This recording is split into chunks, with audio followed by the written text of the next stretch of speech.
Okay, Shriya, the waiting room has been cleared. You want to get us started? Hey everyone, thanks for coming. My name is Shriya Nadagunda, and I'm a senior at Raleigh Charter High School. So this is our third webinar of the Teens Talk series and panel. So you should check out the other ones. They're on our YouTube channel and our website. So today we're going to have three panelists speak about different careers in the environmental field and ways that you can get to these careers in terms of education and others.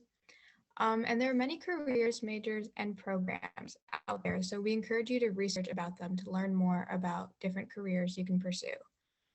This webinar is really important because there are multiple careers out there and it can really match with your interests, even if you have multiple interests.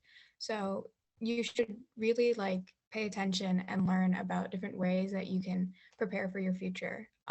And the environmental field is really broad and vast and important. So hopefully you will consider taking a job in the environmental field. So today, feel free to share anything you've learned from our panelists through social media or online. You can tag us at Towards Zero Waste or use the hashtag #TZWTeensTalk. And Andrea shared our YouTube channel, our websites. So if you guys have any questions at all, you can put it in the chat, and at the end, we'll have about 20 minutes or so where we will try to answer all your questions. So now we're going to introduce our panelists. Our panelists are from different environmental groups and have a variety of careers. So first we have Lonnie St. Hill, who is a waste reduction and recycling outreach coordinator at NC State.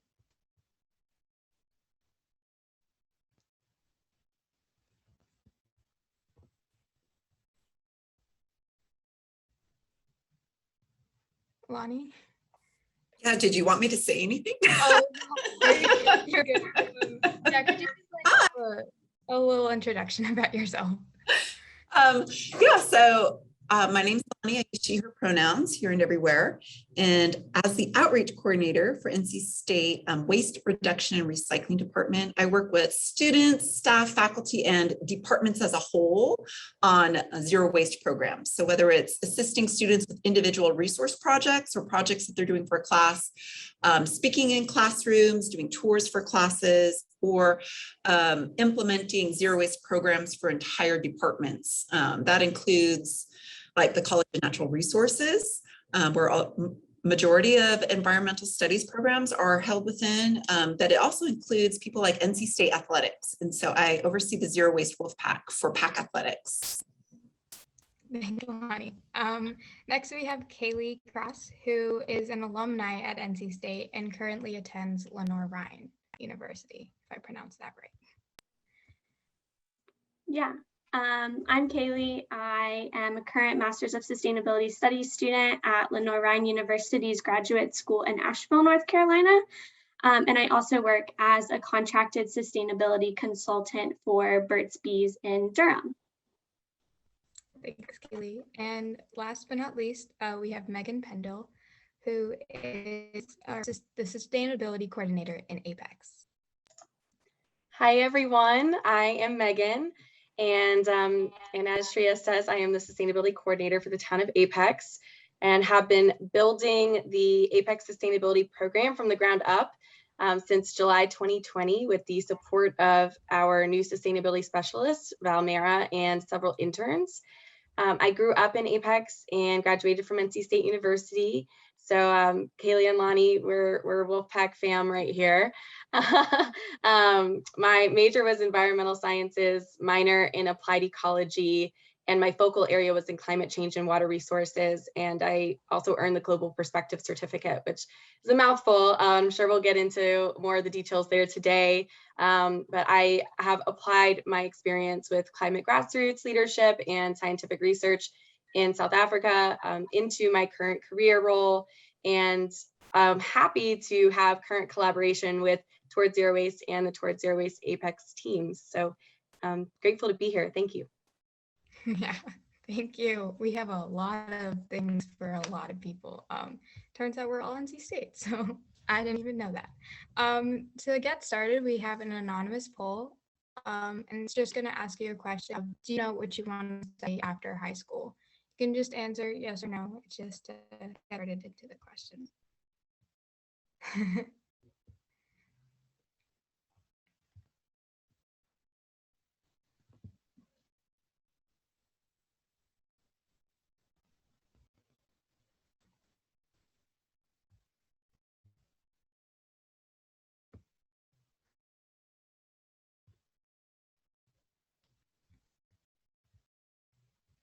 As we're waiting for the results.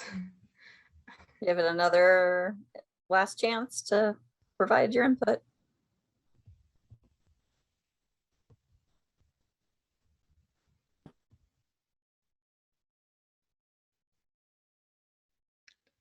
Okay, so it seems like none of us are really sure what we want to do after high school. And I'm with you guys. I'm a senior in high school. I don't know really what I want to do, but that's okay. That's why we're here. So I guess we're going to jump right into the questions. Our first question is, how did you choose to focus on the environment? So feel free to answer how you want to answer when you want to answer.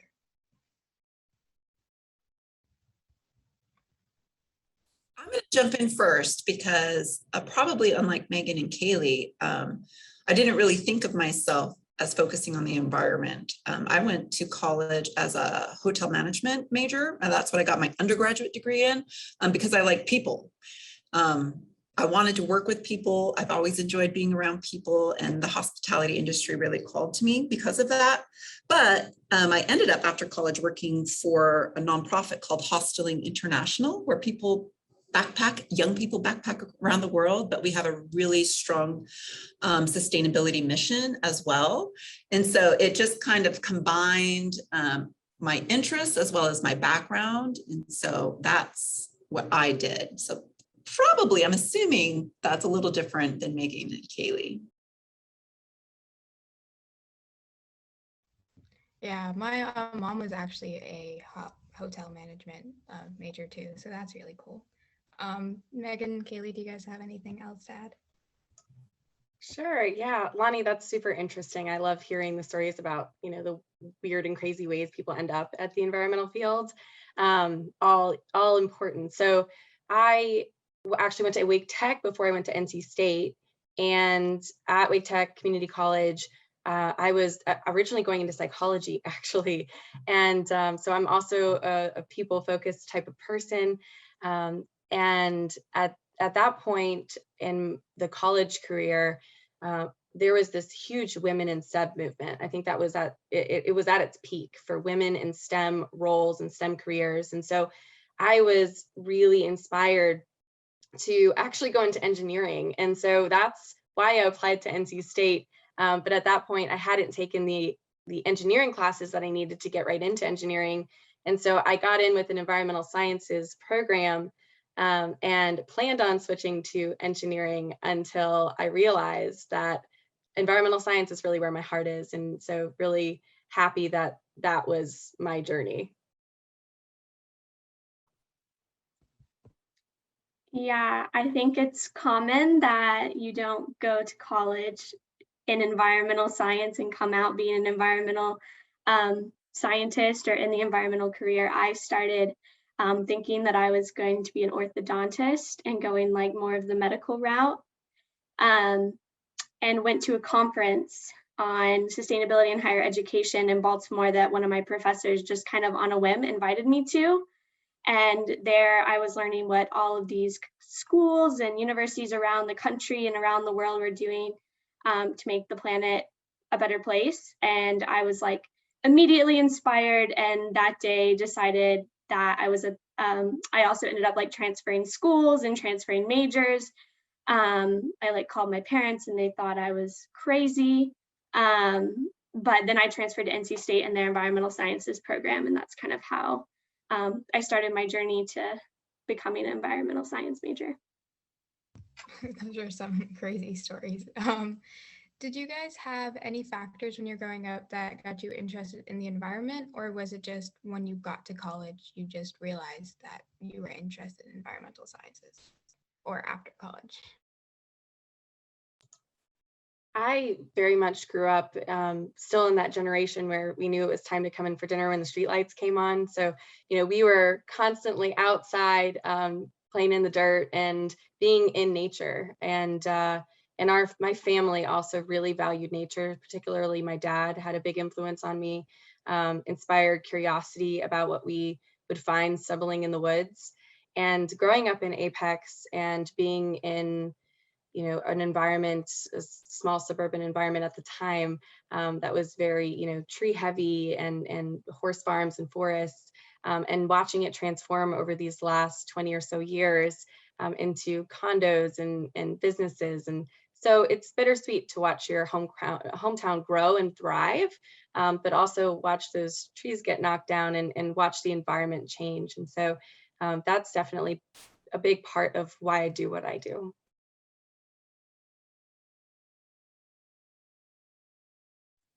Yeah, I can echo Megan. Growing up in Asheville, North Carolina in the mountains, I guess is where I kind of originally got my love for spending time outside in the environment, and kind of the same thing as time went on as I grew up and went to high school and then moved away, just seeing the impact that development has on an area, and wanting to figure out how we can do that more resourcefully.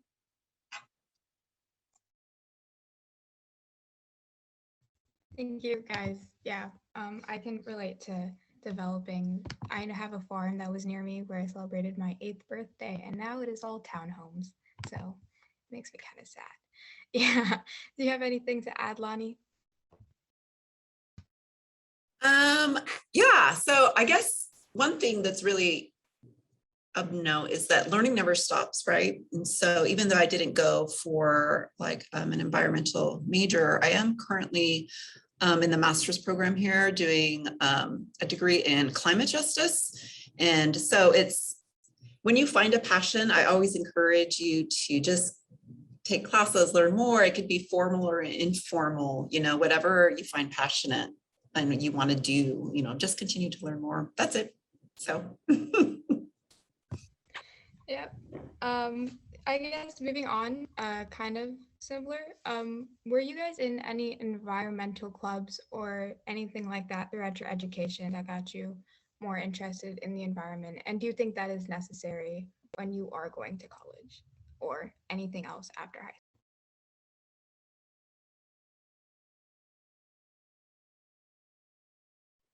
Okay, I'll jump in again. Sorry. So I'm an advisor to an environmental club, which Kaylee Cross helped begin at NC State, the Zero Waste Wolves.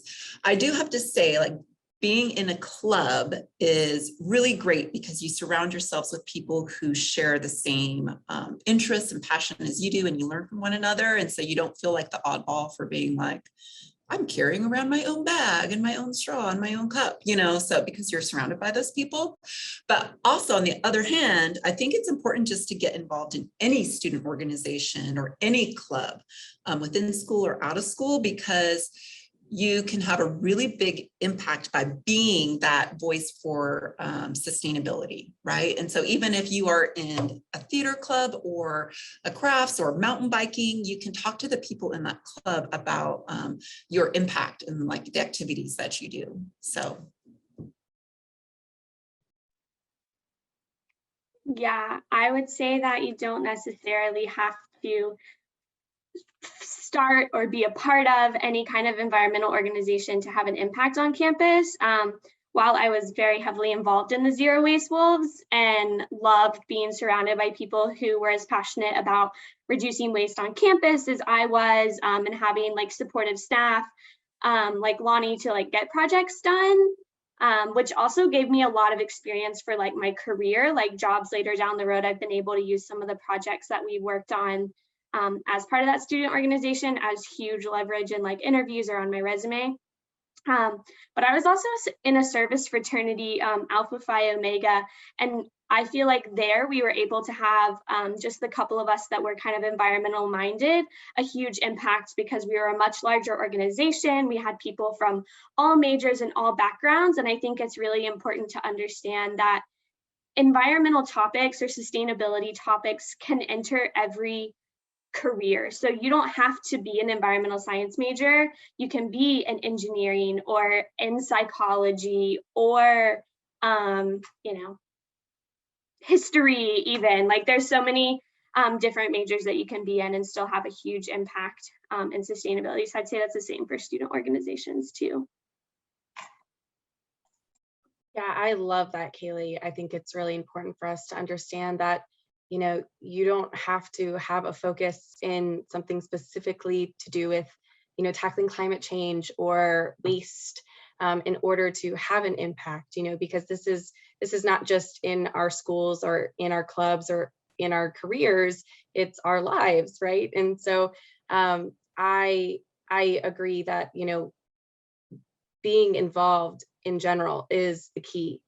I got started at Wake Tech being a student ambassador, and there was nothing specifically environmental about it, but I was able to later translate those skills and that experience of being an ambassador to being an environmental ambassador, and how to speak with people and organize and communicate. And so just to expand on your question, Shriya, I did get involved with the Climate Reality Project and the Wolfpack Environmental Stewardship Student Association at NC State. Yeah, you guys brought up a great point that like an environmental career can have a mix of like two interests that you have. Like you can do environmental law, or like you can, if you're interested in being a journalist, like you can also incorporate the environment into that, which also is a great segue into our next question, which is what majors or careers exist today that you guys would like to shout out or that kids can actually like achieve?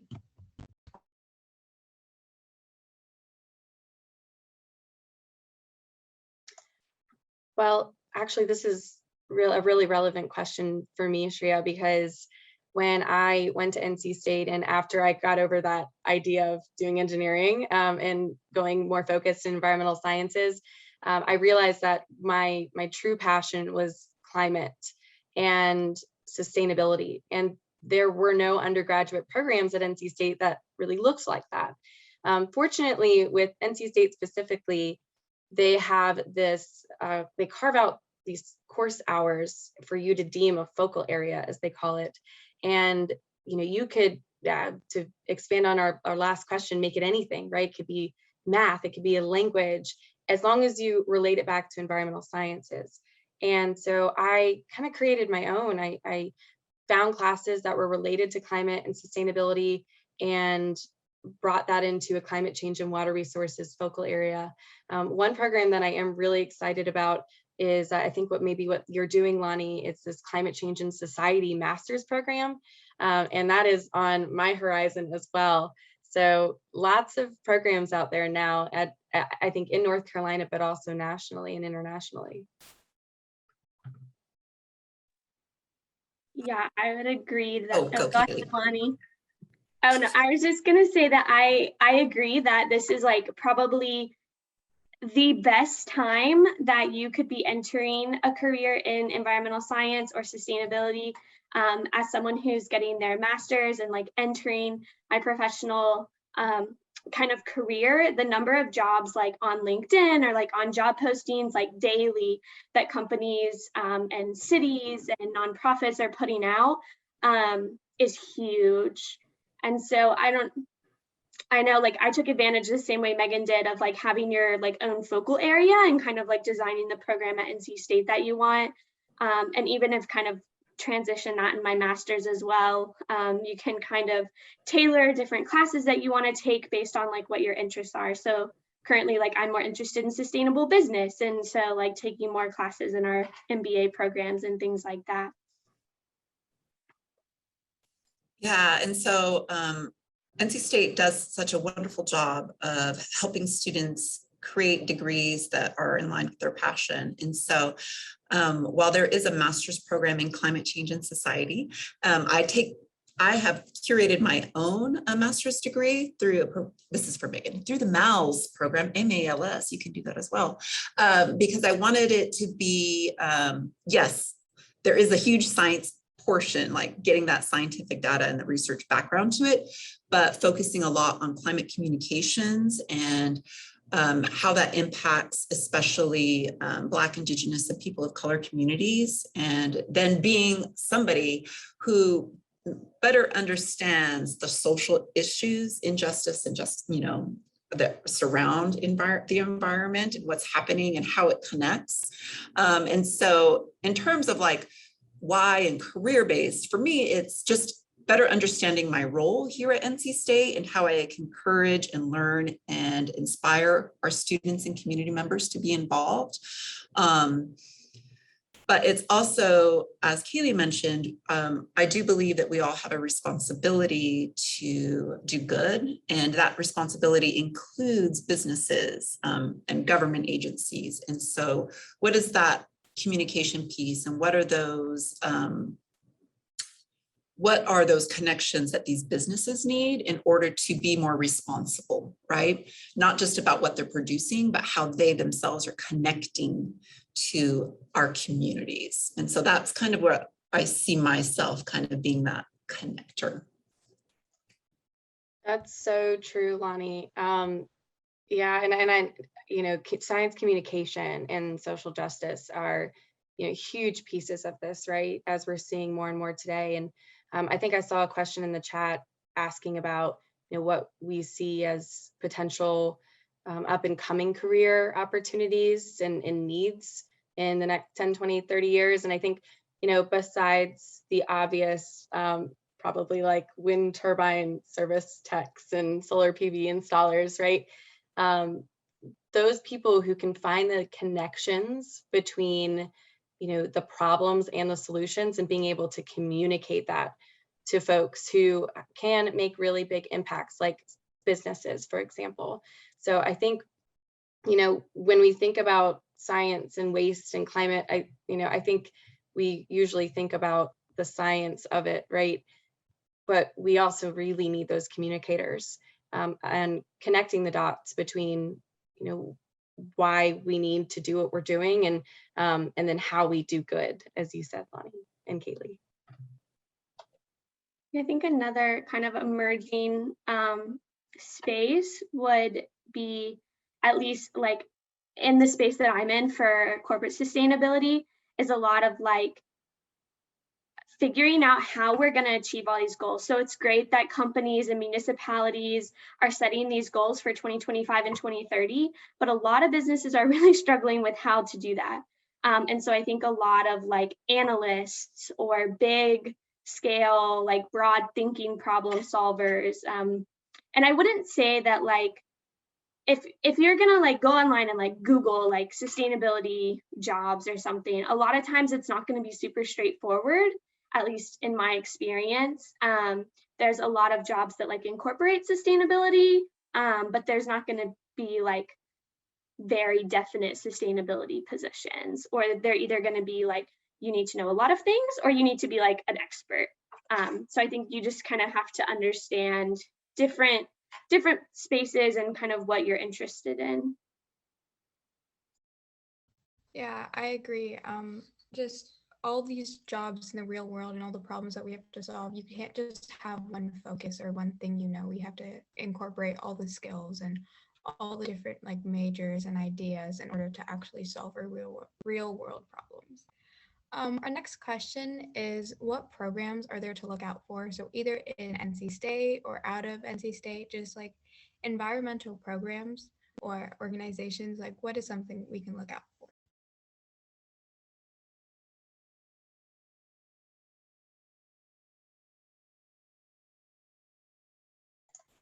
I'll jump in and say that similar to what we three mentioned about clubs, it's just get involved, join one, right? At least right off the bat.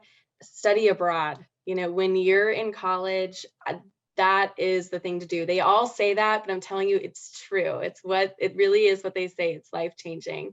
And I think whether you do an environmental program or a language or something completely random, go, even if it's just for the summer, because, you know, when we speak about these large scale issues and you know, how it can affect people across the world, it really is hard to visualize that. And meeting people and experiencing a different culture or a different society, a different way of living, is one of the best learning opportunities there are out there. And at least it was for me. So I completely stress, highlight, bold, all caps, study abroad if you can. And there are funding opportunities out there as well. Yes, definitely second the study abroad. It was an amazing experience. Also, I would also second just like any experience. When I was in college, I kind of just said yes to a lot of things. Don't overcommit yourself though, because that is also something that I did, and I do not recommend that. But saying yes to opportunities that you may not at first like think that you would be good at or be interested in will really help you understand like what kind of career path you want to take. After college, I've worked for a nonprofit. I've worked for a university, and now I'm working in corporate sustainability. And then having that like verse of just like working with different kinds of peoples and different structures has helped me better understand like how I work personally and like what kind of work I want to do.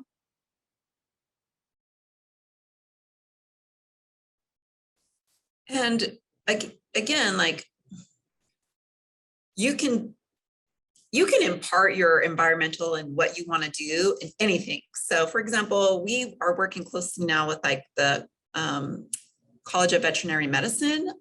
There was a student, she loves sustainability. She's really interested in it. She works in the turtle rescue division, you know, and so she has created this entire program with helping us to divert, you know, syringe cases. And it's because of, she's going to be a vet. She's in veterinary school, but she sees the impact that her program and her degree has on the environment, and she's looking for ways to improve it, right? And sometimes it's whatever you're passionate about and you want to do, know that you can do good. It's amazing. Everyone has the opportunity to do something that betters their community and the planet.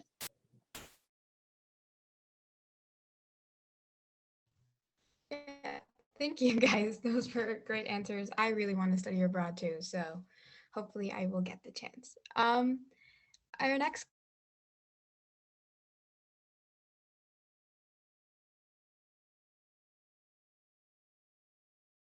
Shriya, I think we lost your audio.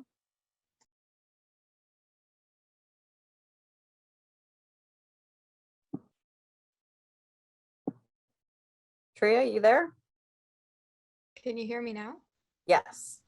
Okay. Can you repeat that? Sorry about that. What things do kids need to do either before college or during college, or do they need to do anything in order to get a career in the environmental field?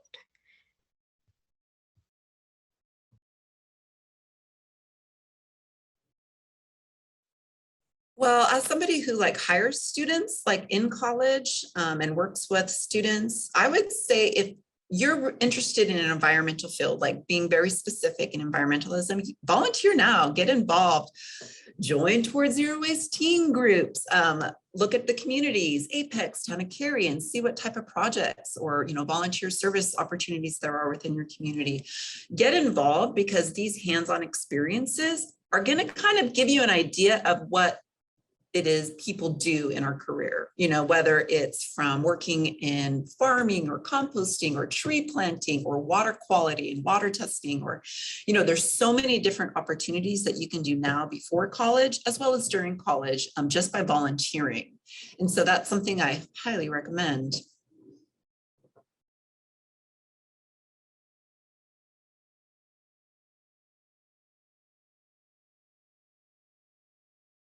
Do you guys have anything else to add? Megan or Kaylee?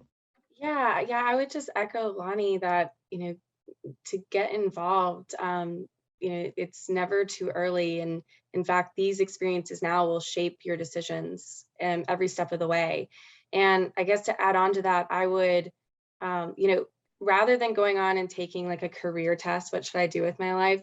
There's this really great quiz out there called a career personality profiler, and it gets a little deeper into matching who you are, and then based off of that, what you want to do from there. And so what motivates you, right? And I can drop the link in the chat, but I would start there, and then go out and volunteer in those areas that you find motivate you. Do some research and figure out, have a list of individuals who are already out there in the field doing the thing that you maybe would want to do or it's interesting to you, and call them up for an hour and interview them, or shadow them if you can. And, you know, it's now is actually a really important time to figure out what you don't want to do. So the more that you get involved and the more people you speak to, I think the better idea that you'll have going into your college career. Yeah, one awesome advantage to being a student is that everyone wants to help you. Like professionals, like your grandparents, like whoever it is, like they want to help kids, like students, whether you're in high school or college, and they will take the time to talk to you or to grab coffee or to show you how to do something. And I found that really valuable. And that's also a great way to network for future like internships or volunteer opportunities or jobs even. So yeah, I would also say just like ask around like in your community if there are people that you know that do jobs that you want, or like ask one of us if there's something that you're interested in, or things like that. Thank you. Those were good answers. I probably will definitely do that. Our next question is a postgraduate education necessary for an environmental career, and was it necessary for the career that you guys have currently? Well, I don't officially have a career yet, but yes, I would say yes. And Lonnie is smiling because Lonnie encouraged me to go get my master's degree when I graduated college, and I'm really grateful that she did, because it's been a wonderful opportunity. But I also like being really active and like trying to find jobs right now. I think that it's really necessary to set yourself apart from other people in environmental careers, specifically if you're interested in going into corporate sustainability. A lot of them require you to have some form of postgraduate education, whether that's like a master's in sustainability type work or an MBA, a master's in business. But it's starting to pop up a lot more in job descriptions that it is required or preferred that you have that post-secondary degree. And that's a great way to know for your specific career, because I know a lot of friends of mine did not get their master's and they have jobs and they're doing amazing. So I wouldn't say for every job in environmental science that it's required. But if you're curious, like just Google like whatever you're interested in, job descriptions or something, and read through and kind of see what some of those requirements or preferred qualifications are. And that really will help you understand kind of what kind of education you might need, or what kind of like programs would be helpful to use. Like I took GIS when I was in school, which is also becoming a really popular program, and things like that.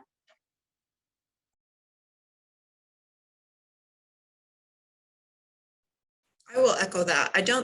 While it's not required, there are a lot of people working in the field today, like that don't have a master's, or postgraduate degree. But I agree that it's important to set yourself apart, because sustainability is such a very interesting field. It could mean so many different things to so many different companies and government officials. Maybe it's very energy focused. And so they want somebody who has like specialized in energy, or maybe it's very, water focused, so somebody who really understands water, or, agriculture, farm, anyway. So, but as somebody, I've done like a graduate certificate program, and then now I'm in a master's program, but those really were just because I feel like it improves my current position. I really do believe in continuing to learn, no matter what that looks like. And so I just, it never stops. Just because you get hired in, oh, I'm in an environmental career, that doesn't mean I'm done learning. That it's constantly changing every day about the impacts, data, statistics. And so you really need to keep yourself abreast of what's going on in your community as well as the world. Absolutely. Yeah, I think, even beyond a master's, graduating from high school and getting an undergraduate degree isn't necessarily, required for a career like this, but I also see a trend of this, at least an undergrad being required for a lot of jobs, at least just to get started with opportunities.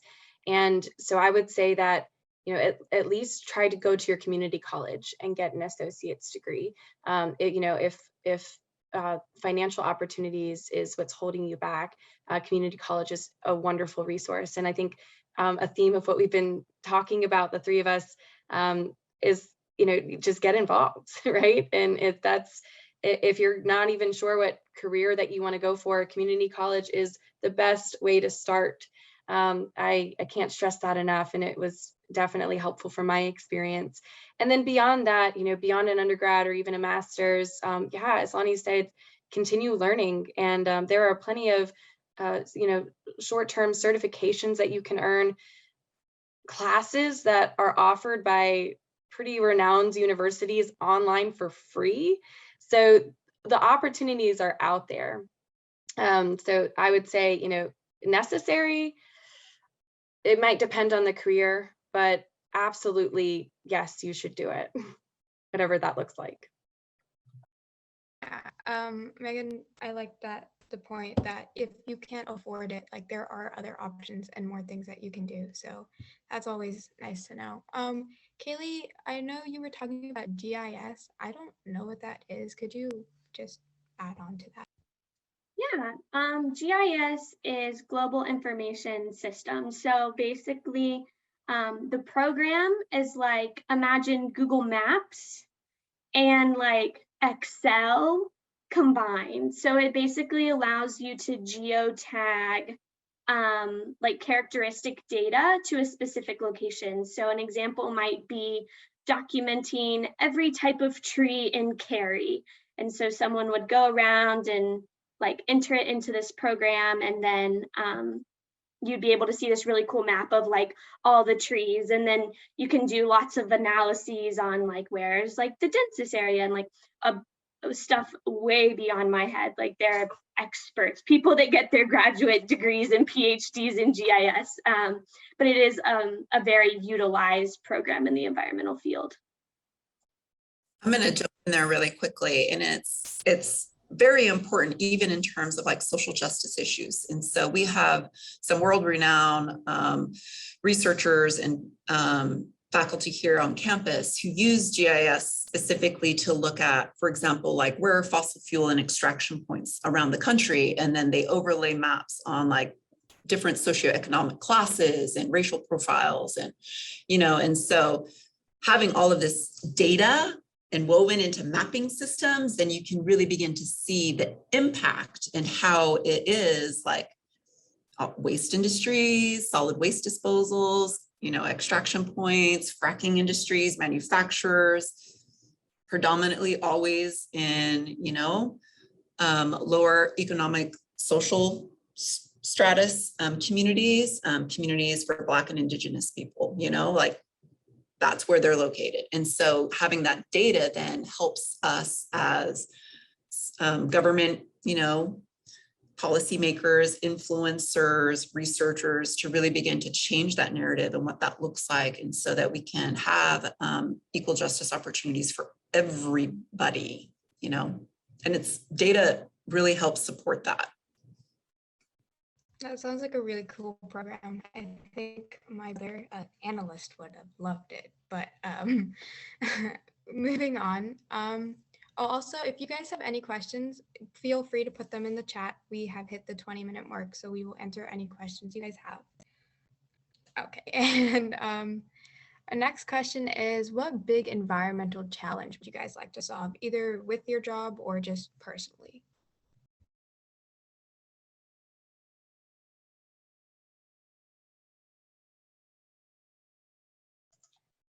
For me, I come back to this very big picture approach.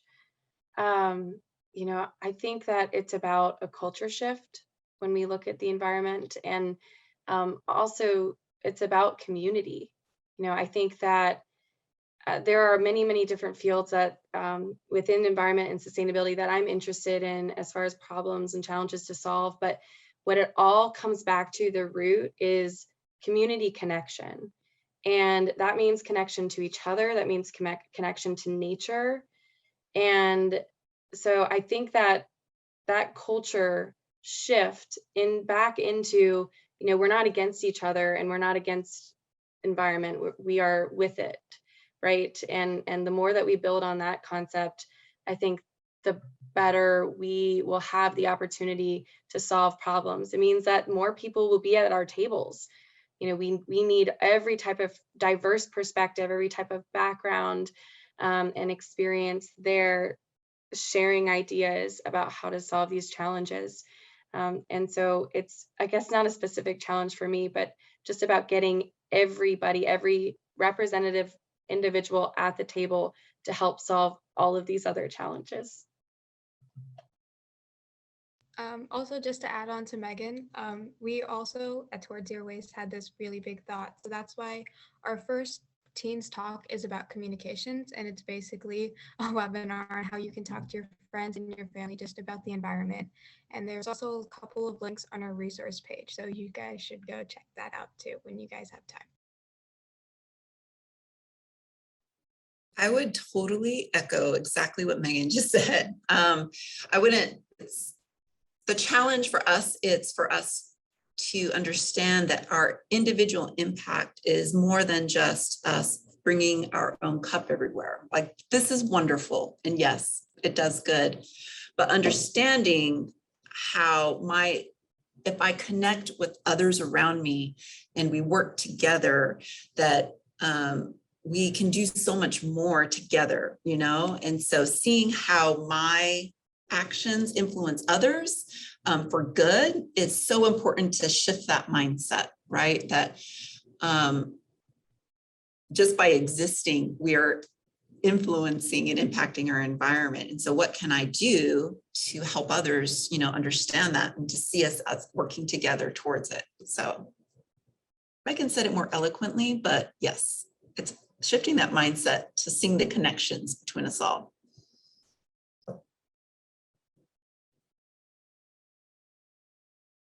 Yep.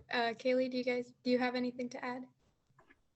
No, I think that Lonnie and Megan said it perfectly. It really is about bringing everyone to the table and trying to understand different perspectives, and also trying to utilize those connections to solve the problems. I think we talked about in our webinar too that listening is really important. It's not just your views that matter, even if you fully believe they're 100% right. You also have to listen to the person you're speaking to so you can connect with them and just find something that you guys are in common with so you can communicate about the environment and just share your ideas. You don't always have to agree, you just have to talk. Our next question is, what do you hope to do within your career?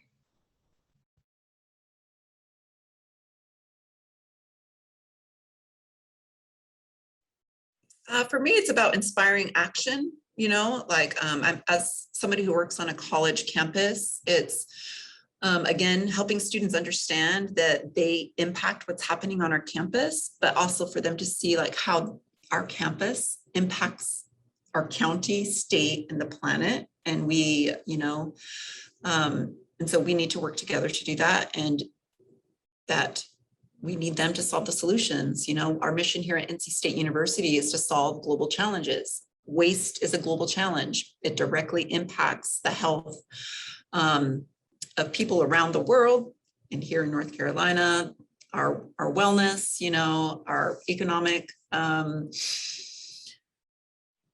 jobs, so we're at the baseline. And so we need students to understand that they're here they can make a change. They can solve these problems. That's why you're here, is to help us together solve these big, huge global challenges. And so that's kind of my job, is just to inspire them and to motivate them to keep going, to see that you, and even as the high school students, you can do this. Yeah, practice makes perfect. Definitely, being on a university, or even in high school, if you're in an environmental club, I think that those things really, the processes that you have to go through are kind of the same, no matter if you're in high school, we were trying to get styrofoam trays banned from school, like we still like faced pushback. And then when we were at like the university level, you still faced pushback from like administration. And now like in corporate sustainability, I face pushback from like executives. So it's really like the same, just kind of like different people. But I think that one thing that I would like to accomplish is like shifting some of these like really big corporations into thinking more about the benefit economy or the sharing and gifting economy versus just like our capitalistic economy, where we really try to, you know, reduce our consumption if we don't need to, and make sure that the suppliers that we're working with are being treated correctly, and that like all the way to disposal, that we're not polluting communities, like Black communities or lower income communities with our waste, and really looking at like the big picture of what it looks like to run a business socially and environmentally responsibly. Well, I'm just honored to be on a panel with you two because you're doing some amazing work. I also, you know, as I've mentioned before, my larger goal in what I want to accomplish in my career is to connect people and inspire community level change. Something more specifically in my current role with the town of Apex is, you know, I walked into a brand new sustainability program last year, with Apex having already signed a resolution to a goal of 100% clean energy by 2050, which includes clean transportation and a stepping stone goal of 80% clean energy by 2035. And these are amazing goals. I think, as Kaylee mentioned before in a previous question, it's about the how. And so this is one problem that I am very motivated to solve here. You know, these goals are very ambitious and very necessary. And I'm here to help problem solve and strategize how we're actually going to achieve those. Thank you, guys. Our next question is, what organization or person do you want to shout out or congratulate for their efforts?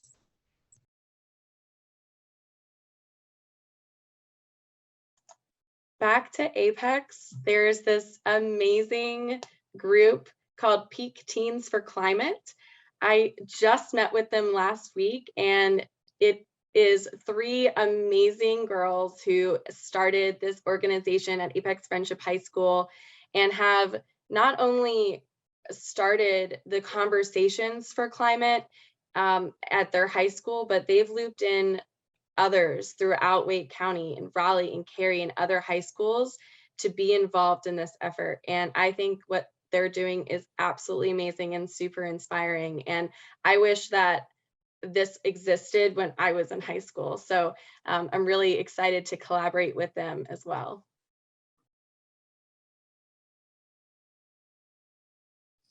I have to be honest with you, when I get this question from people like here on campus, I always direct them to Towards Zero Waste to be involved in their community. I'm totally being honest. However, I will also do a shout out for one of my own programs that all of you can join. And that's the Zero Waste Wolfpack. Come and volunteer with us. Come volunteer at a huge sporting event like NC State football.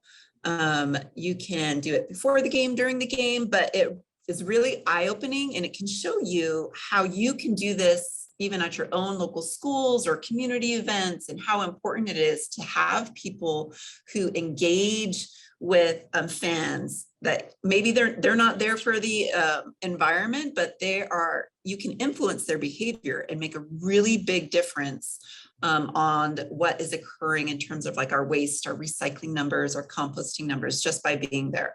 So it's an eye-opening experience and really fun. So come on out, Zero Waste Wolfpack. I'll put the link in the chat.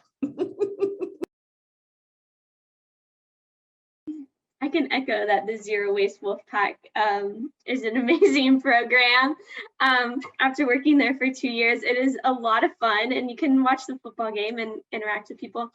Yeah, I don't know what organization or person that I would shout out, but something that I've been really proud of over this last year is when I first attended Lenore University, I went there for a semester at their Hickory campus in my freshman year of college, and they had no environmental program, no clubs, nothing.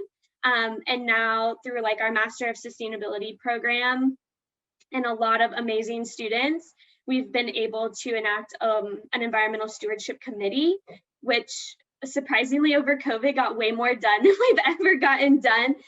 So like the virtual world really helped us out, but Lenore Ryan just recently converted to all LED lighting and implemented a reusable takeout container program for their dining facility. So I'm just like really proud that they've been able to kind of shift their culture and their mindset to thinking about some of these things before enacting programs and practices on campus. And I'm going to jump in because Kaylee is being way too modest.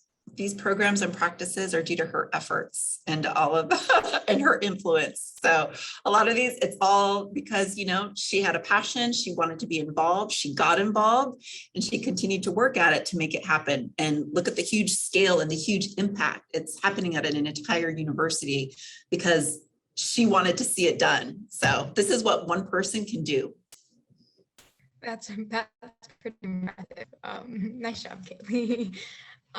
We have a question from one of our participants. I'm very curious about environmental forensics. So does anyone know anything about it or know any opportunities in the field? That sounds super intriguing, and I would love to know more about that as well. I am not super familiar with environmental forensics. The first thing that comes to mind is look for opportunities with the EPA. We have an EPA right here in our backyard in Durham, and I would find out who's doing that work. And as I said before, you know, see if you can interview them and shadow them. But yeah, more power to you. That sounds awesome. Great. Okay, so last question, and then we will get to the conclusion. So what is something you want people to take away from this webinar?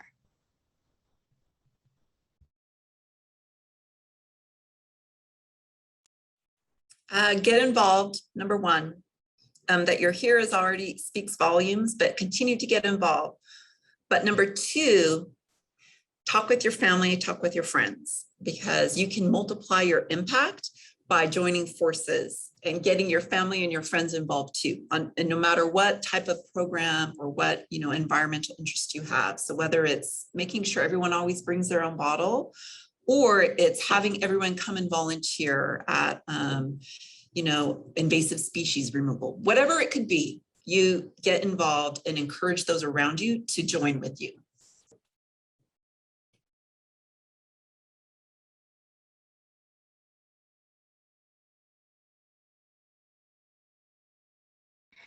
Thanks, Lonnie. Anyone else? Megan, Kaylee? Yeah, I think just understanding that you don't have to go to school to be an environmentalist is really big. That you can bring environmental solutions to any career or any position that you have. Some of the biggest leaders in like corporate sustainability have been just employees that were passionate about a specific topic. And so knowing that you can make change without going to college to be an environmental scientist. Both excellent points, and would certainly echo that. I would also add that, you know, this work right here can be very daunting. So I just want to recognize that and validate if you are feeling that way, especially if you have read or seen the recent IPCC report that was just published last Monday. You know, this is kind of crazy what we're doing here, right? And the challenges are great and there's a lot at stake. So I recognize that, but I also want you to recognize right now, take a moment that you showed up today. And that in itself is amazing. I think some of our great leaders still have hope. I certainly have hope, and I hope that you do too. You know, really the main takeaway here is network, share the experience, whether you're feeling, having a day where it feels very daunting, or you're having a day where you're motivated to take action. Share the experience, network. You know, I dropped something in the chat earlier, the 4 Levels of Action by Will Grant. It's like a 3.5-minute video, go watch it. It really is, the biggest change happens when we do it together. So we need to form our community and lean on each other, and you know, just keep moving forward. We got this. Thank you guys. Thank you everyone. Thank you all the participants for coming, and thank you panelists for an amazing webinar. If anyone has any more questions, you guys can head to our event page, which we will send in an email and should be on the Towards Zero Waste website, and you can ask any questions there. We encourage you guys to research just different careers or just different paths you can take. I know, glad Isabella, your concerns were a lot lessened today, but just research, because it's really going to help you a lot. You'll find out what you want to do, what you don't want to do. So we do encourage you to research after this webinar. We'll also be sending an email with a resource page attached. It'll have all the links that we've put in the chat today, as well as more links of just different ways, different environmental careers, different ways you can get your environmental careers, etc. We also have on Towards Your Waste website a kids page, which I have made, which just teaches you different towards your waste tips and tricks. So just a way to save your waste, reduce your waste, which is really important for the environment, and it's one of the most important things we can do. So feel free to check it out. And thanks once again, everyone, for coming. We will email you. I think Kaylee and other people are putting their contacts, so feel free to contact them. And yeah, have a nice day. Thank you, Bye. Shriya. Thank you, everybody.